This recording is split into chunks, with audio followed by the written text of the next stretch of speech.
Oh, please, if you like what you see, hit that like button, hit that share button, hit that subscribe button. And this is one that happened a couple weeks ago. We weren't able to cover it in time, but the Raja Jackson incident, we're not going to go deep into it because I think everything that's been said has been said by everybody about this. Do you want to give us a couple quick thoughts on this? yeah, unfortunate situation. We have a guy who had some bad mental health issues in Raja Jackson, and basically Knox Pro just, really not handling this well and putting this guy in this environment. And ultimately, don't get me wrong, he should still be held accountable. It was his own actions, and he probably should face some jail time or maybe house arrest or something. And he probably needs some, counseling.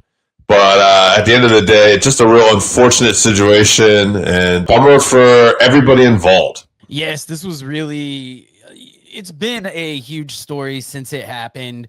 Really it was a lot of little things that went wrong that combined to make this huge situation. And the thing I took away from it the most is the fact that this guy does have, the mental issues, is dealing with the supposed concussion symptoms, but then is also on stream and kind of really letting the comments ruin his life.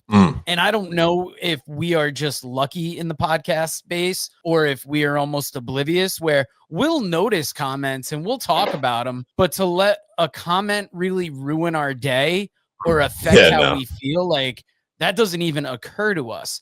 And I think that's one of many things that pushed him over the edge in this incident. Yeah, agreed. That's what it all comes down to. It's some kind of insecurity, maybe being the son of a legendary fighter like Rampage Jackson and, just maybe doubting his own personal manhood. But at the end of the day, this guy's, trained to be an MMA fighter and definitely could probably kick both our asses. But, at the end of the day, too, and this isn't to toot our own horns, like Joe said, I'm not going to let a comment affect me that much on a streaming platform.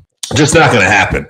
Hopefully, he can get some positive reinforcement in his life and get to a point where he can get himself where he needs to be. And hopefully, Psycho Stu ends up being okay after all this too, obviously. Yeah, 100%. I think it would be interesting to talk to a wrestling promoter about this incident and kind of see how they see it through a promoter's eyes.